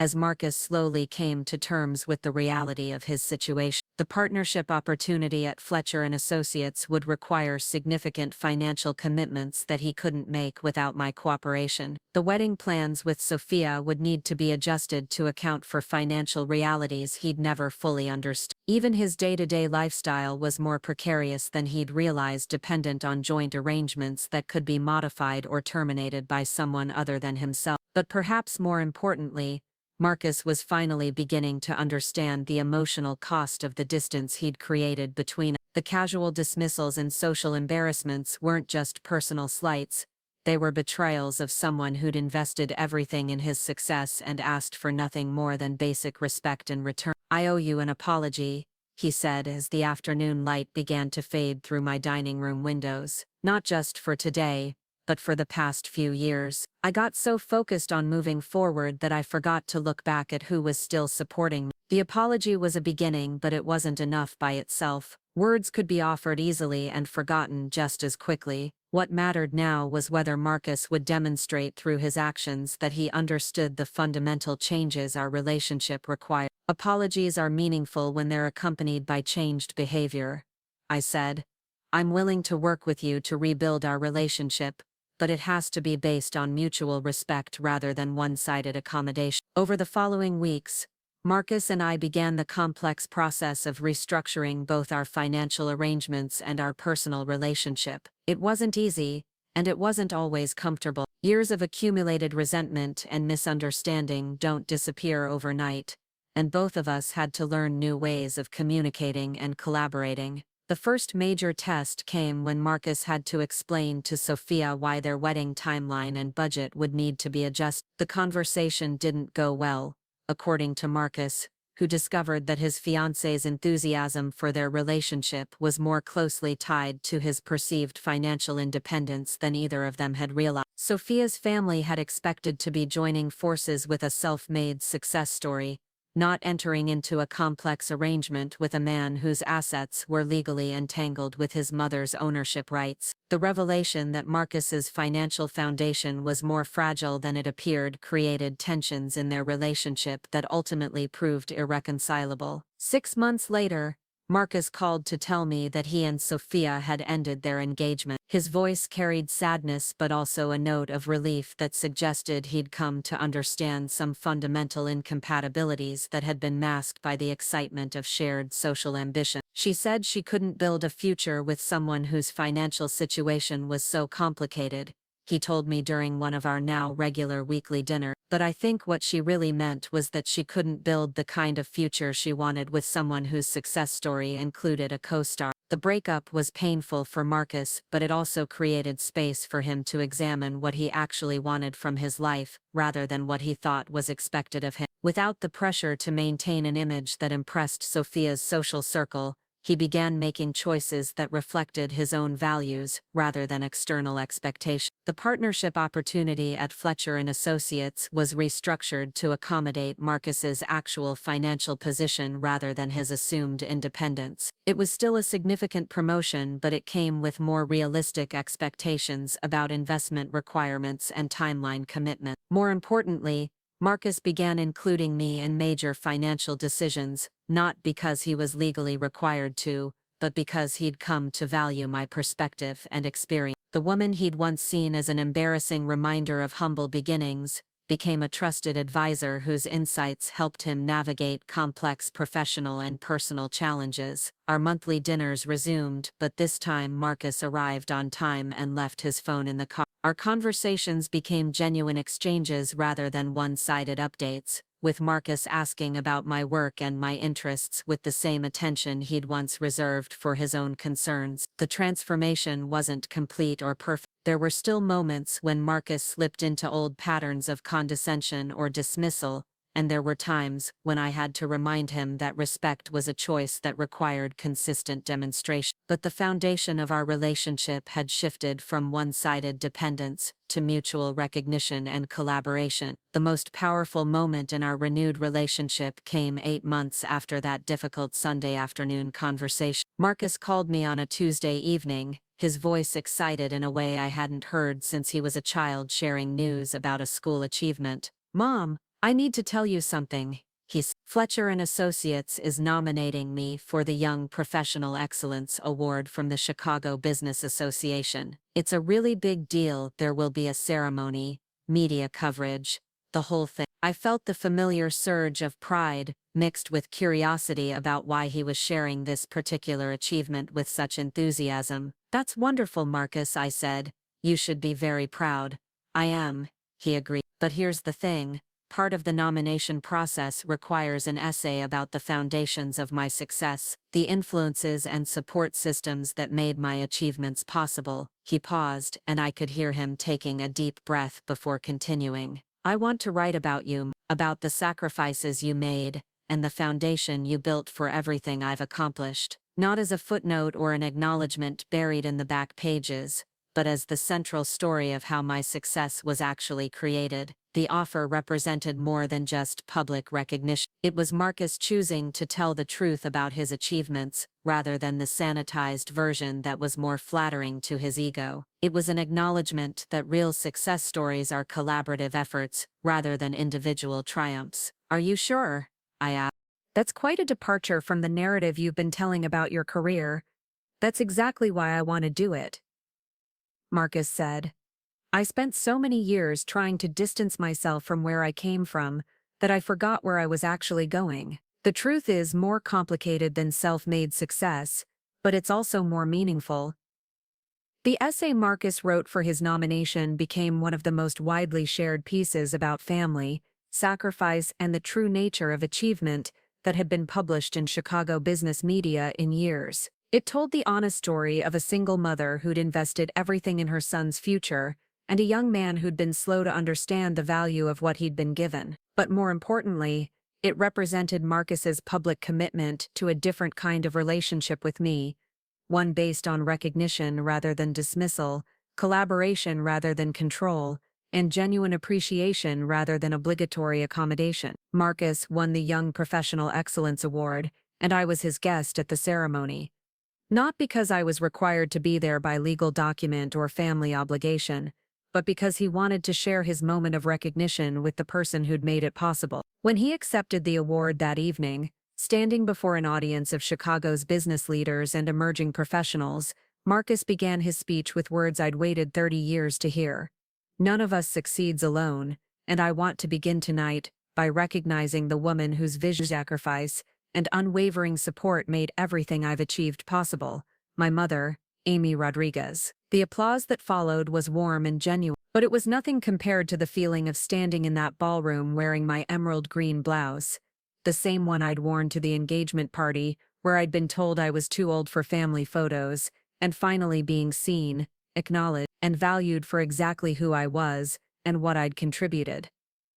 But the real victory wasn't the public recognition, or the award ceremony, or even the restored relationship with my son. The real victory was the understanding that my worth had never been dependent on other people's acknowledgement of. I'd always been valuable, always been essential, always been worthy of respect.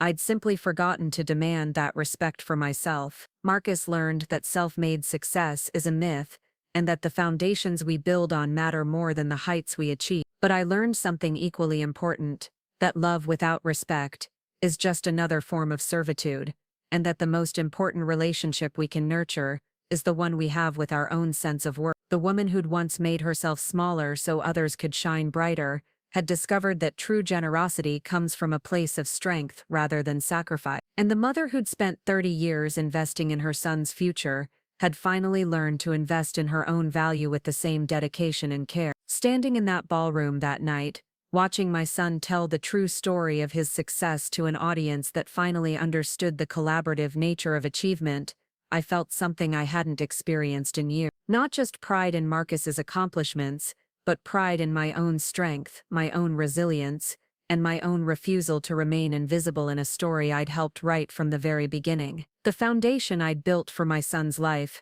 had ultimately become the foundation for my own self-respect. And that was a lesson worth every difficult conversation, every legal document, and every moment of uncertainty we'd navigated together. Sometimes the most important thing we can teach the people we love is that love itself requires boundaries, respect demands reciprocity, and foundations are strongest when all parties understand and value the role they play in supporting the structure built on top of them. Marcus thought I was too old for family photos, but he learned that I was exactly the right age to teach him what family actually means. The months following Marcus's award ceremony brought changes I hadn't anticipated. The essay he'd written about our relationship had resonated with more people than either of us expected, sparking conversations about family dynamics, financial independence, and the hidden support systems that enable individual success. Local newspapers picked up the story, and I found myself fielding calls from journalists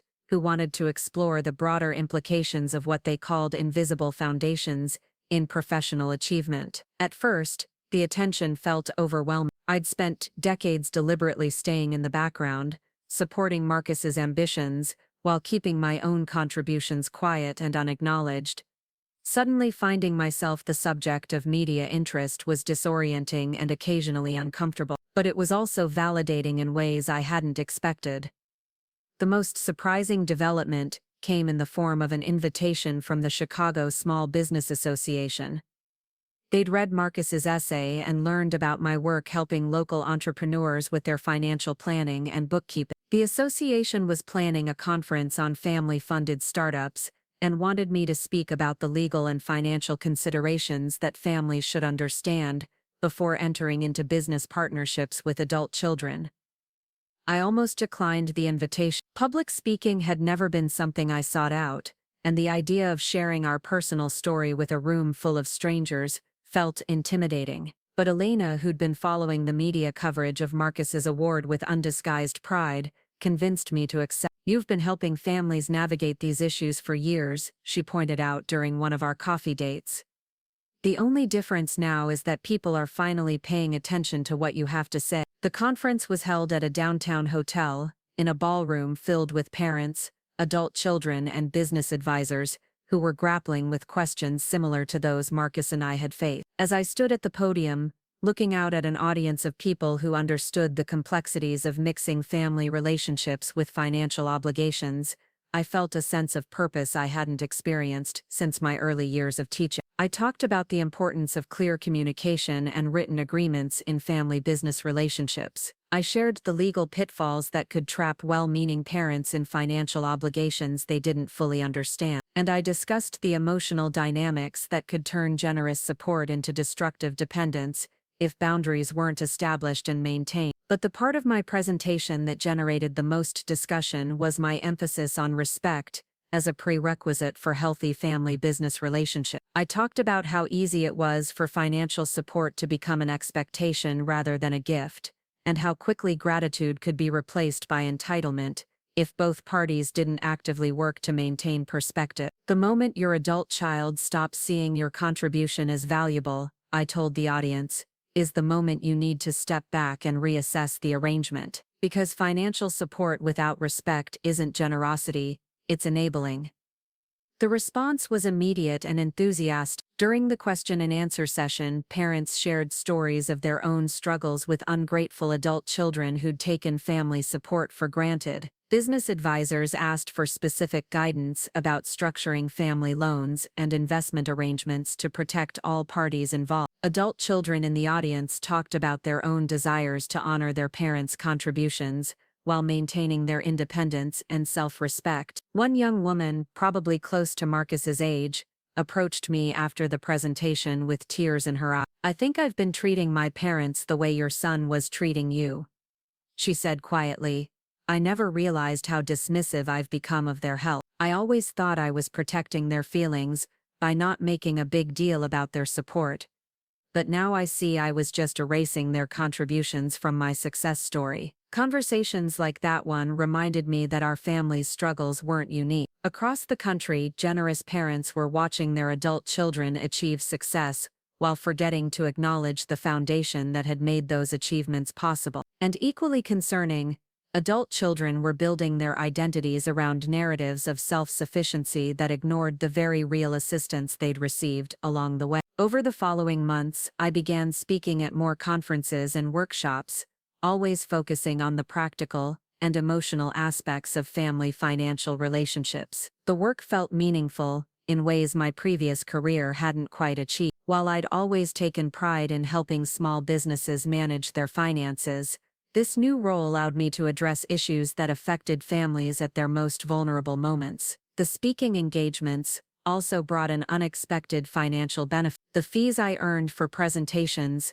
combined with consulting work that emerged from those connections, significantly improved my own financial situation. For the first time in my adult life, I wasn't calculating every purchase or worrying about unexpected expenses. It was a form of independence I'd never experienced, and it changed my relationship with Marcus in subtle but important ways. Where I'd once been financially dependent on his goodwill and continued cooperation in our joint arrangements, I now had resources and income streams that were entirely my own. The shift in economic power made our conversations more balanced and authentic. Marcus could no longer treat me as someone who needed his financial protection or management, because it was increasingly clear that I was quite capable of managing my own affairs. This new dynamic was tested when Marcus called me in early spring with news that Fletcher & Associates was offering him a position in their London office. It was a significant opportunity, a chance to help the firm establish its European operations while building his own international experience. The position came with a substantial salary increase and the kind of professional prestige that could define the next phase of his career. "It's a 3-year commitment," he explained during dinner at a restaurant he'd chosen specifically because it was quiet enough for serious conversation. "Maybe longer if the expansion goes well. I wanted to talk to you about it before making any decisions." The consultation was exactly the kind of respectful communication I'd been hoping for, but it also presented challenges I hadn't anticipated. Our joint financial arrangements would become much more complicated with Marcus living overseas. The townhouse would need to be managed or sold. Investment accounts would require restructuring to accommodate international tax implications. Even simple matters like communication and collaboration would become more difficult across time zones and continents. But beyond the practical considerations, I had to confront my own feelings about Marcus moving so far away just as our relationship was beginning to heal. We'd spent the past year rebuilding trust and learning to treat each other as equals rather than falling into old patterns of dependence and control. The progress felt fragile, and I worried that physical distance might allow old habits to reassert themselves. "What are you think?" Marcus asked, and I realized I'd been quiet for several minutes while processing the implications of his news. "I'm thinking it's a wonderful opportunity," I said honestly.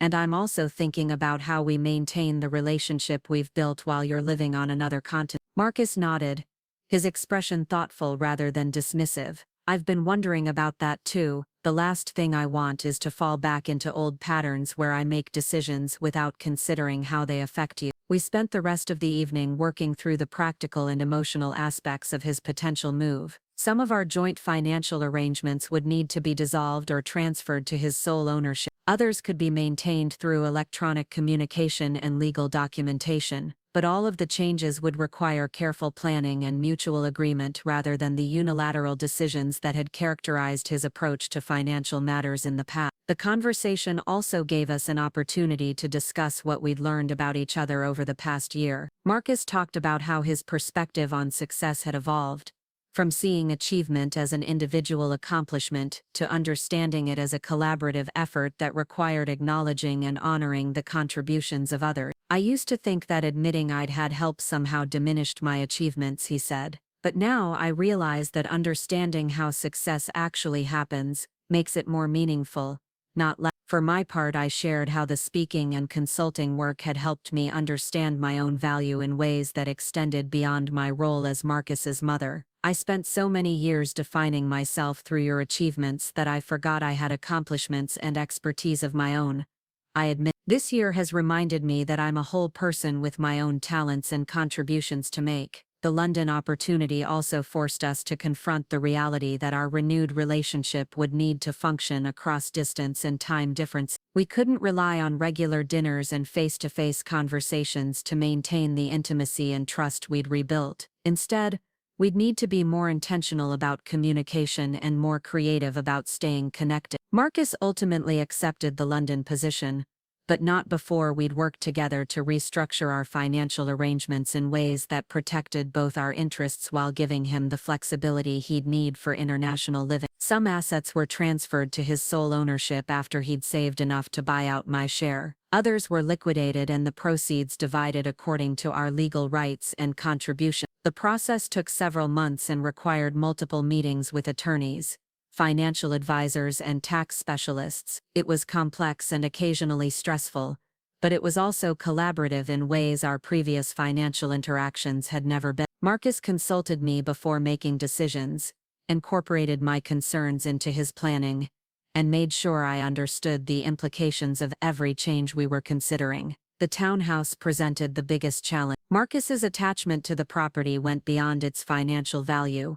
It represented his arrival in Chicago's professional community and his establishment as an independent adult. But the mortgage payments and maintenance costs would be difficult to manage from London, and the property was too valuable to leave unoccupied for extended periods. After considerable discussion, we decided to sell the townhouse and use the proceeds to establish separate investment accounts for each of us. The sale process was surprisingly emotional, not just for Marcus but for me as well. I'd never lived in the townhouse, but I'd helped him choose it, and I'd visited enough times to have memories associated with various rooms and spaces. More significantly, the townhouse sale represented the final dissolution of our joint ownership arrangement. Once the property was sold and the proceeds divided, Marcus would be financially independent in ways he'd never been before, and I would be free from the legal obligations and financial risks that had bound our lives together for nearly a decade. The closing took place on a humid July afternoon, in a lawyer's office that smelled of old leather and fresh coffee.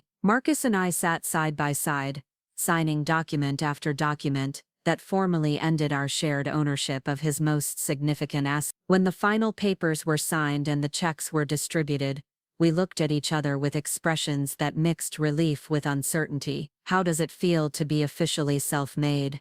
I asked, only half joking. Marcus smiled, but his expression was thoughtful rather than triumphant. "Honestly, a little scary. For the first time in my adult life, my financial decisions only affect me. There's freedom in that. But there's also responsibility. The responsibility he was referring to went beyond financial management. Without our joint arrangements as a framework for regular communication, we'd need to maintain our relationship through choice rather than obligation. The legal and financial ties that had forced us to stay connected were gone, replaced by the hope that we'd continue to value each other's presence in our lives. Marcus's departure for London was scheduled for late August, giving us several weeks to adjust to our new financial independence while he prepared for the international move. We used that time to establish new patterns of communication and to discuss how we wanted our relationship to function going forward. The conversations were sometimes awkward as we navigated territory that neither of us had experience with. For my entire adult life, my relationship with Marcus had been defined by my role as his primary support system and financial safety net. Now we were learning to relate to each other as independent adults with separate lives and resources. The adjustment was complicated by the fact that I was also experiencing my own form of liberation. The speaking and consulting work that had emerged from Marcus's award had evolved into a legitimate second career, one that was both financially rewarding and personally fulfilling. I was traveling more, meeting new people, and exploring aspects of myself that had been dormant during the decades I'd spent focused on Marcus's needs and goals. Elena noticed the changes during one of our regular coffee dates in mid-August. "You seem different," she observed, studying my face with the attention that comes from 40 years of friendship. "More confident, more yourself, if that makes sense." It did make sense. For the first time since Marcus was born, I was living primarily for myself rather than as an extension of someone else's ambition. The transformation wasn't complete, and there were still moments when I felt uncertain about this new version of myself, but there was also an energy and excitement that I hadn't felt in years. The night before Marcus left for London, we had dinner at the restaurant where we'd first discussed the London opportunity. The conversation was easier than it had been in months, filled with genuine curiosity about each other's plans and hopes for the future, rather than the careful navigation of power dynamics that had characterized our recent interaction. "I want you to know," Marcus said as we were finishing dessert, "that this year has been one of the most important of my life. Not because of the promotion or the award or the London opportunity, but because I finally learned who you really are." The statement was both touching and slightly heartbreaking, carrying the implicit admission that he'd spent most of his adult life relating to a version of me that bore little resemblance to reality. "I'm the same person I always was," I said gently. "You just weren't seeing me clearly before." "That's what makes it so sad," Marcus replied. "I wasted so many years dismissing someone who had so much to offer. I'm grateful we found our way back to each other, but I'm also sorry it took so long." The apology was sincere and appreciated, but I'd moved beyond needing his regret about the past. What mattered now was that we'd both learned valuable lessons about respect, recognition, and the true nature of family relationships. Marcus's flight to London departed on a Tuesday morning in late August. I drove him to the airport, a reversal of the pattern from his college years when he'd insisted on taking taxis rather than asking for rides. The conversation during the drive was comfortable and optimistic, focused on his plans for settling into London life and my upcoming speaking engagements in the fall. At the departure gate, we hugged with the genuine affection of people who'd worked hard to understand and appreciate each other. There were no dramatic declarations or emotional scenes, just the quiet confidence that comes from knowing a relationship has been tested and strengthened through honest confrontation and mutual respect. "I'll call you when I land," Marcus said, shouldering his carry-on bag and checking his boarding pass one final time. "I'll be here," I replied, meaning both that I'd be available for his call and that I'd be present in his life regardless of geographic distance. Watching him walk through security and disappear into the terminal, I felt a complex mixture of emotions. Pride in his achievements and excitement about his opportunities, certainly, but also a profound sense of completion about my own role in his journey. I'd successfully launched the child I'd raised into full independence, and in the process I'd rediscovered my own capacity for growth and achievement. The drive home from the airport took me through neighborhoods where I'd lived and worked during Marcus's childhood, past schools where I'd attended conferences and sports facilities where I'd cheered from the sidelines. but instead of feeling nostalgic for those years of intensive mothering, I felt grateful for the new phase of life that was beginning. That evening, I received a text from Marcus confirming his safe arrival in London, along with a photo of his temporary apartment and a promise to call over the weekend. The message was brief but warm, establishing a pattern of regular but not overwhelming communication that would characterize our relationship going forward. Over the following months, Marcus and I settled into our new dynamic as independent adults who chose to maintain a close relationship across continents and time zones. Our weekly phone calls became opportunities to share news and seek advice, rather than obligations driven by financial entanglements or family duty. The distance also allowed both of us to continue growing in directions that might have been constrained by too much proximity. Marcus threw himself into his London role with enthusiasm, building professional relationships and exploring cultural opportunities that broadened his perspective in ways that would have been impossible if he'd remained in the familiar environment of Chicago. Meanwhile, my speaking and consulting work continued to expand, taking me to conferences and workshops across the country. I was developing expertise in areas I'd never imagined exploring,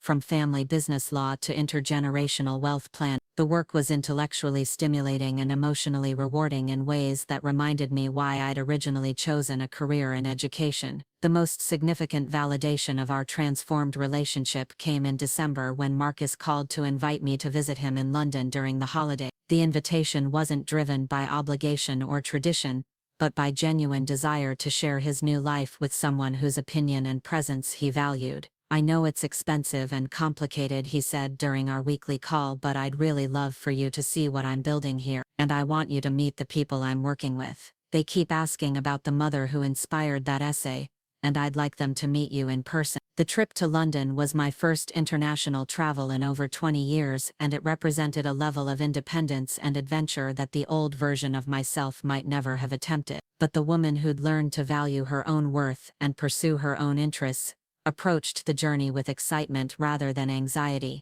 London in December was everything I'd hoped it would be: historic and elegant and alive with the energy of a city that had been important for centuries. Marcus met me at Heathrow with the kind of genuine enthusiasm I remembered from his childhood, eager to show me his apartment and introduce me to his colleagues and share the life he was building across the ocean. The week I spent in London was a revelation in multiple ways. I saw Marcus functioning as a confident, respected professional who'd learned to acknowledge his background while building on it rather than hiding from it. His colleagues spoke about the essay he'd written with admiration, not just for its honesty, but for its insights about the collaborative nature of success. But perhaps more importantly, I experienced myself as a person of interest and value beyond my role as Marcus's mother. The people I met were curious about my work with family businesses and impressed by my expertise in financial planning and legal structures. They saw me as Amy Rodriguez, consultant and speaker, rather than simply as the mother of their colleague. The trip also gave Marcus and me extended time together without the pressure of resolving conflicts or negotiating financial arrangements. We could simply enjoy each other's company while exploring a beautiful city and sharing new experiences. It was the kind of relationship I'd hoped we might have someday,